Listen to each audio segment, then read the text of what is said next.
So earlier, I taught you how to start a yo-yo dead by hitting it on the string. I think it looked like this, and that's a great way to start a yo-yo. And like I said, it's a cool way to start a yo-yo. It's a lot cooler than winding a string. But truth is, the coolest way to start a yo-yo is by snap starting it. It looks like this.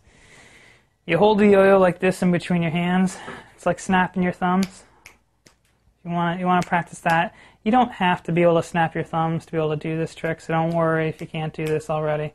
It's just kind of the motion. So just do that with your fingers anyways to get the feel of it.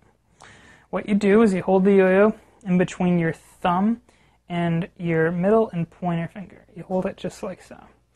And you use your thumb to snap the yo-yo off like that. That's what's giving it all that spin. So watch me here as I take my thumb and pointer and I push up with my thumb as I'm holding it with my middle and pointer finger like so.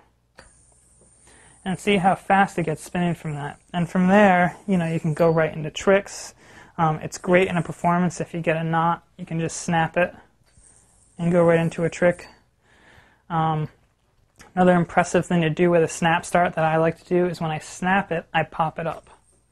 It kind of shoots it right into the air, like that. You can even shoot it up and catch it into loops and stuff like that with a little bit of practice.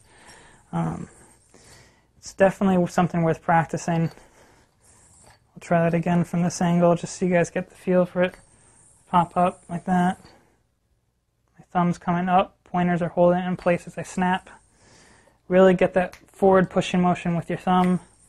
That's going to help you out. And once you got that down, when people see you do that, it looks like magic. That's a snap start.